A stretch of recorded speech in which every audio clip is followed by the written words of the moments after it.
Una publicación del diario France 24 mostraba un recuento de la dinámica del ejercicio periodístico y acceso a la información. Señalaba que los periodistas son el antídoto contra la pandemia de la desinformación, precisamente en un momento en que se conmemoraba el Día de la Libertad de Prensa. Pero paradójicamente, para muchos comunicadores, la crisis sanitaria también ha traído mayores restricciones de las que normalmente enfrenta e incluso ha llevado a varios periodistas a la cárcel por ofrecer reportajes relacionados sobre la COVID-19.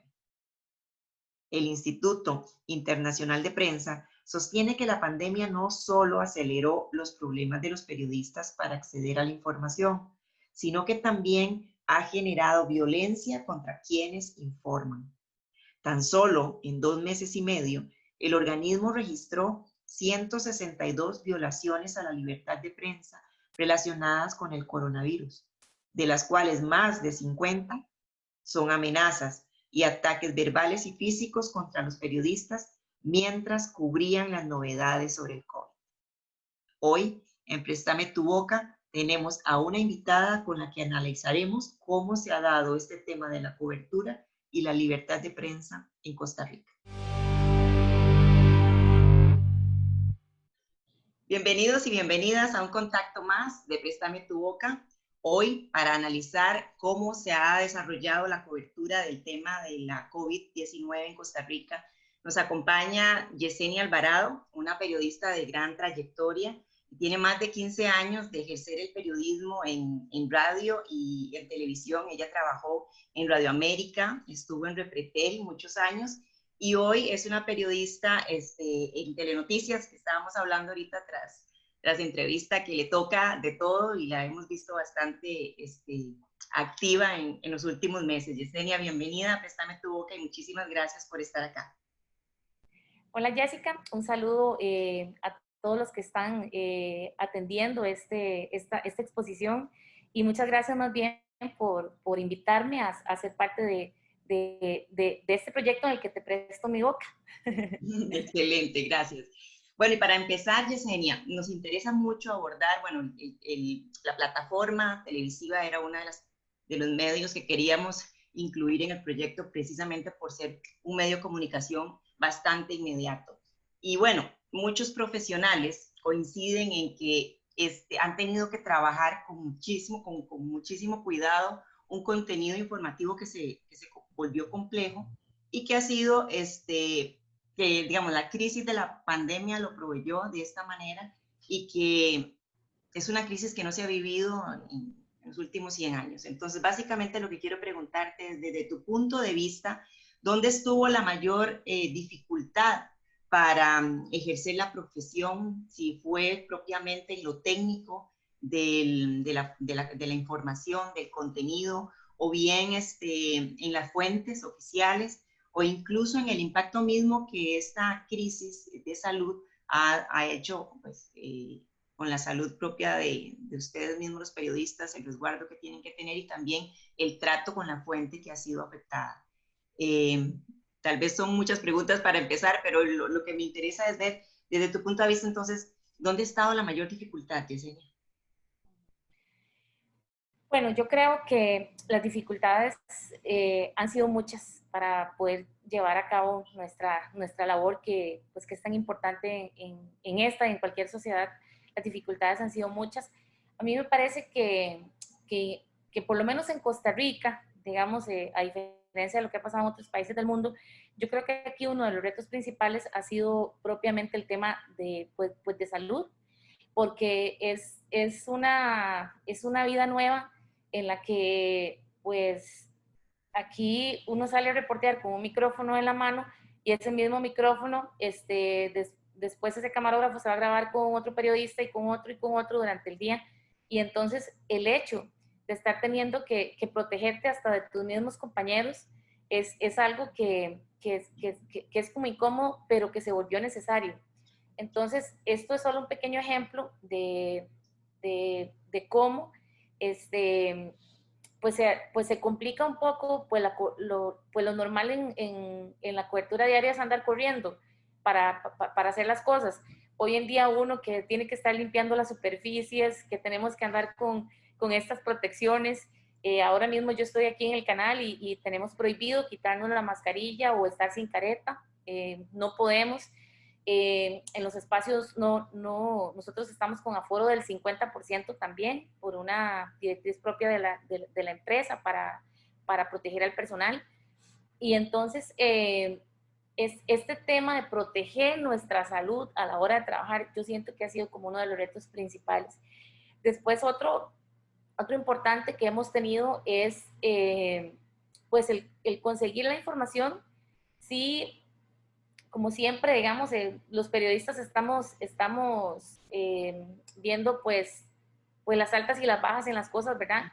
Y entonces, pues sí hemos tenido en la Casa Presidencial todos los días desde que inició la pandemia una conferencia al mediodía que ha sido en una parte de gran utilidad porque sabemos que ahí todos los días se va a actualizar la información, las estadísticas COVID, pero también por la misma situación y por las mismas decisiones que se pueden tomar en la Casa Presidencial, por ejemplo, hemos encontrado limitaciones para hacer nuestro trabajo y también pues de parte del gobierno hay también yo creo que eso es normal que algunos políticos crean que esta es una plataforma también para aprovechar su exposición, y eso también es algo que nos afecta en nuestro valioso tiempo de estar recabando información.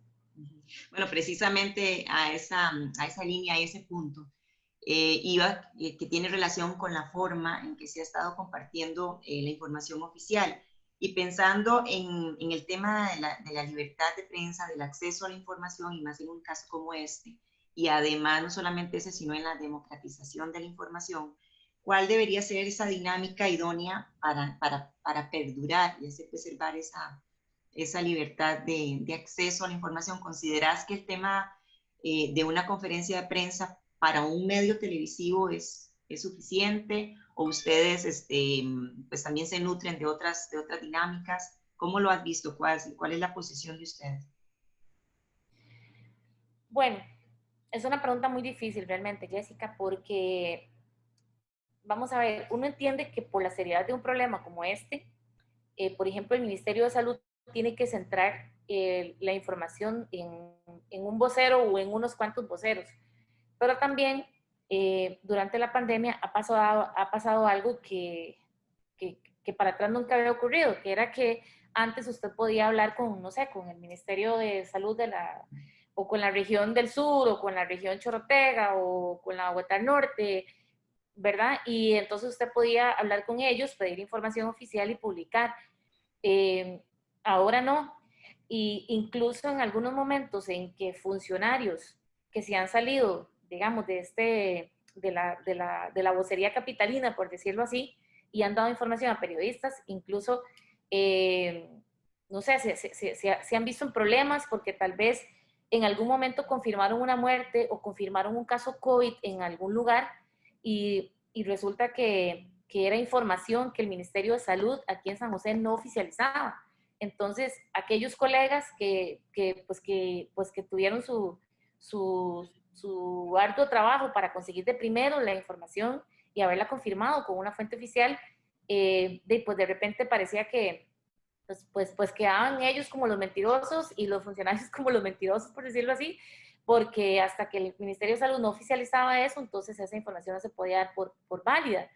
Y eso a mí me parece que tenía un impacto para la población. ¿En qué sentido? Esto no es un tema de morbo. Yo no quiero saber quién tiene COVID, quiénes de los que están a mi lado tienen COVID. Yo no quiero saberlo por un tema de morbo.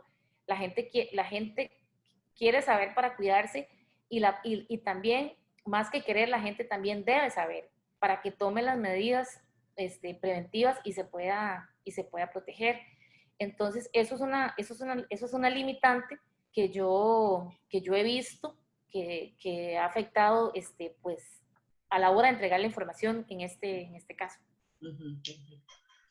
Una entrevista que le realiza el semanario Universidad a la periodista y escritora Rosa Montero incluía una pregunta para ella muy interesante que tenía que ver con que si esta crisis había ayudado a reivindicar el periodismo de servicio público y de servicio, por supuesto, para la sociedad.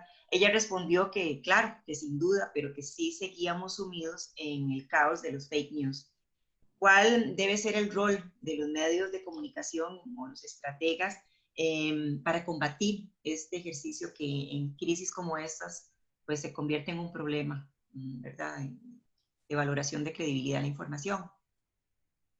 Yo creo que ahí los medios de comunicación tenemos, me atrevería a decir, y es mi opinión personal, pero yo soy parte de los medios desde hace bastantes años, como hablamos al inicio, tenemos una culpa en qué sentido, en que a veces nos falta más educar, nos faltan más notas educativas para enseñarle a la gente qué es el fake news y por qué eso puede ir en contra de su propio bienestar. Porque en redes sociales circula, ¿qué te voy a decir yo? Una gran cantidad de fake news, de cosas que están confundiendo a la población. Por ejemplo, se me escapan los nombres ahorita, pero no sé, los que empezaron a decir que si usted tomaba preventivamente ibuprofeno, con eso podía evitar el COVID. Por Dios, o sea, muchas cosas así se empiezan a mover en redes sociales y gente que tal vez tiene confianza, un periodista, me ha pasado a mí, me ha preguntado, mira Jess, es que me llegó esto, ¿es cierto? Entonces, yo creo que a nosotros, número uno, tenemos una culpa porque nos ha faltado explicar un poco más qué es el fake news y por qué esto no es, y por qué la gente no, por qué la gente debe tener un doble filtro con lo que le llega a sus redes sociales, ¿verdad? Eso es una cosa. La otra es que también yo siento que hay algunos medios que a raíz de que ahora las redes sociales todo lo tiran de primero y lo que sea, hay alguna gente no sé, que muerde ese anzuelo y que se va como corriendo a que qué barbaridad que la red social está diciendo esto primero y nosotros no, y no, señores, calma, calma. La credibilidad y la seriedad de un medio de comunicación se ha ganado a través de los años justamente diciendo pues la verdad de las cosas. Si hay que esperar un poco, si hay que esperar un poco, y si el medio, no sé, el medio patito, publicó algo, no hay, es que de verdad, a mí realmente me preocupa que algunos medios yo siento que están empezando como a seguir a ciertos chats o ciertas cosas que pasan digamos, en redes sociales.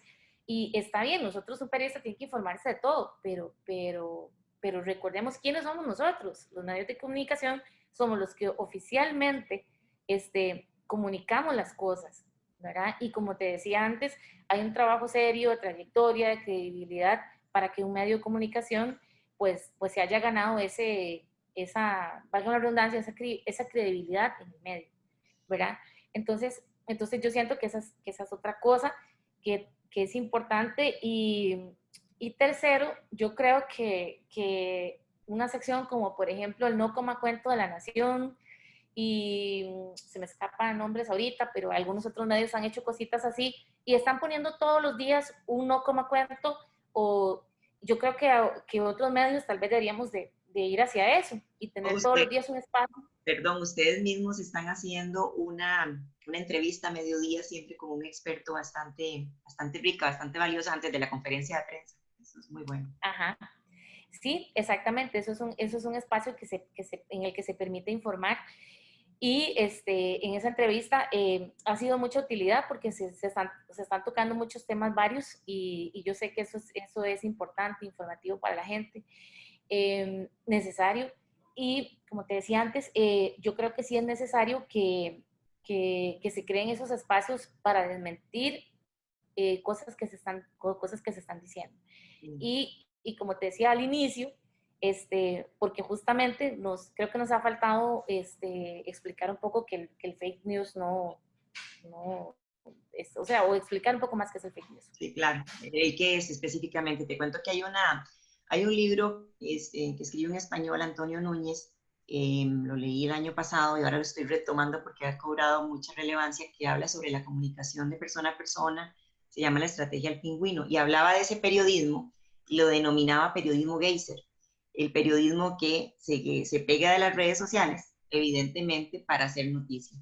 Algunos estudios que estuve revisando de unas plataformas sobre indicadores de lectura o de cómo estuvo la gente en redes sociales señalaba que curiosamente en tiempos de pandemia, por precisamente la aparición de fake news en redes sociales, la gente se había trasladado a las plataformas tradicionales y eso, por supuesto, que es una maravilla. Quiero pasar a otra pregunta que tiene que ver de nuevo con la fuente. Evidentemente, la crisis ha desatado algunas, digamos, crisis satélites y cito el ejemplo de la parte económica. Cuando empezó a dilucidarse el impacto en el país de la economía nacional, bueno, en toda la mundial, los medios tuvieron que correr a buscar otra fuente de información. Y quería preguntarte, estoy hablando de esa y hay otras, ¿verdad? Los sectores afectados y ustedes, bueno, se fueron dando una serie de fuentes más que la fuente de gobierno. Quería preguntarte el acceso a esas otras fuentes de información, cómo lo manejaron y cómo la sintieron, no necesariamente la de la cantidad de afectados, ¿verdad?, que daba el gobierno, sino otras fuentes. Bueno, yo creo que ha sido bastante interesante otras fuentes de información, como decís, que han estado ahí aleatoriamente en relación con esto. Eh, y, y, creo que han aportado bastante porque han aportado, digamos, otras aristas que se han podido aprovechar en algunos casos para educar a la población, ¿verdad? Que yo insisto mucho en ese tema de la importancia de que nosotros seamos esos canales para educar a la población, ¿verdad? Y siento que ha sido muy valioso, igual a veces por un tema de tiempo, que es lo que siempre tal vez nos pasa un poco en televisión, ¿verdad? A veces pues no podemos aprovechar tanto esas otras fuentes, pero sin duda han sido muy importantes para comunicar otras aristas de lo que está pasando, ¿verdad? Y del cómo se aborda esto. Yesenia, y para terminar, la pandemia, y eso también ha sido pues, bastante foco de atención para los medios de comunicación, gracias a Dios porque nos proveen de información, ha descubierto muchas desigualdades, ¿verdad? Y dado que han sido desigualdades sociales, económicas, también desigualdades evidentemente en el acceso de información, ¿verdad? Por lo menos a la hora de trabajar la información para poderla hacer llegar. ¿Cómo podemos los medios de comunicación, las plataformas y los estrategas de comunicación contribuir a estrechar esas brechas, ¿verdad? En una crisis como esta que es tan necesaria. Pensemos en cómo ustedes piensan en aquella persona que necesita información sobre A, B, C o D, cómo hacérsela llegar, etcétera, o cubrir y mostrar esas desigualdades. Bueno, sobre este punto, de verdad que como todo en la vida, ¿verdad? Las cosas siempre traen cosas negativas y cosas positivas. Y para nosotros ha sido realmente muy enriquecedor que esta situación de la pandemia nos motivó a retomar algo que habíamos como dejado un poco por ahí, que era abrir las puertas del noticiero a los medios regionales, a hacer una colaboración, un trabajo conjunto que nos ha beneficiado muchísimo a nosotros, porque ahora en nuestra propia vitrina del noticiero están, pues todo, hay cualquier parte del país, la información relevante que está ocurriendo en cualquier parte del país, por más lejano que esté de la capital o demás, ha encontrado su espacio en Telenoticias. Y para ellos también ha sido de mucho beneficio porque ha sido una oportunidad también de exposición, de exposición para ellos como medios, pero también de exposición de sus propios vecinos, de sus propios ciudadanos, de los problemas que tienen ellos, de las cosas buenas o malas que les pasan y del cómo los medios de comunicación pues siempre somos esa plataforma para tratar de ver cómo les podemos ayudar a los ciudadanos a encontrar soluciones. Entonces, eso ha sido algo muy bonito para nosotros, esa retroalimentación que se retomó, que se había dejado por ahí, ¿verdad? Porque creo que nos habíamos concentrado mucho en lo que nos pasaba aquí, ¿verdad? Pero se retomó esto y ha sido, como te digo, muy enriquecedor para nosotros y sé que también para ellos. Y eso nos ha ayudado si se puede, a disminuir un poco esa desigualdad que puede existir entre un medio grande y uno pequeño. Ellos tienen la posibilidad ahora de estar en televisión nacional a las 7 de la noche, por ejemplo, o al mediodía, ¿verdad? Y nosotros tenemos pues la oportunidad de que por medio de ellos podemos estar también en todas partes. Sí, claro. Yo debo decirte que me encantó ver esa alianza que establecieron y sin duda eso es un muy buen ejemplo de cómo llegarle a comunidades muy remotas. Un esfuerzo de ustedes que de verdad los felicito, lo valoro. Incluso los ha invitado a ellos mismos a modernizarse y a maquillar, digamos, su manera de proyectar la información, porque muchos de ellos tal vez lo hacían solamente digital, pero ahora al saber que tienen tanto alcance, pues hasta se ven muy bien, ¿verdad? Entonces, de verdad que es un trabajo muy grandioso y los felicito. Y bueno, Yesenia, llegamos al final, era una conversación corta, pero fue bastante sustanciosa. Te quiero agradecer el espacio porque sé que estás corriendo ya para la edición de mediodía. Te agradezco un montón. Con mucho gusto, de verdad, encantada. Y me gustaría tal vez darte un comentario final, Jessica. Y es que yo creo que en esta situación de la pandemia, una de las cosas que yo pues más lamento, ¿verdad? Tal vez me estoy devolviendo al punto uno, pero una de las cosas que más lamento es que ese valioso tiempo que los medios de comunicación estamos dedicando a dar la cobertura de la pandemia, a veces se ve entorpecido porque los que están del otro lado, ¿verdad? No saben a veces, creo yo, cómo manejar bien el tema de los tiempos. Nosotros estamos, o casi todos los medios estamos transmitiendo la conferencia de salud en vivo, y a veces esa conferencia se vuelve muy larga y cansada para la gente, ¿verdad? Y siento que tal vez del otro lado les ha faltado un poco el analizar cómo aprovechar mejor ese tiempo. Nos, no solo porque nosotros necesitamos cuidar nuestro tiempo porque tengamos compromisos, sino porque también a veces la población necesita la información un poco más concisa, más directa, para que sea mejor entendido el mensaje.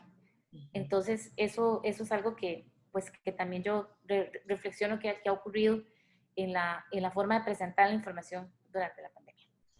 Excelente, Yesenia, ¿no? Ese cierre estuvo fantástico porque de eso se trata esta conversación, de mostrar propiamente todo el día a día de ustedes y que también las fuentes que están proveyendo esta información que es de beneficio para la sociedad comprendan la urgencia del trabajo periodístico.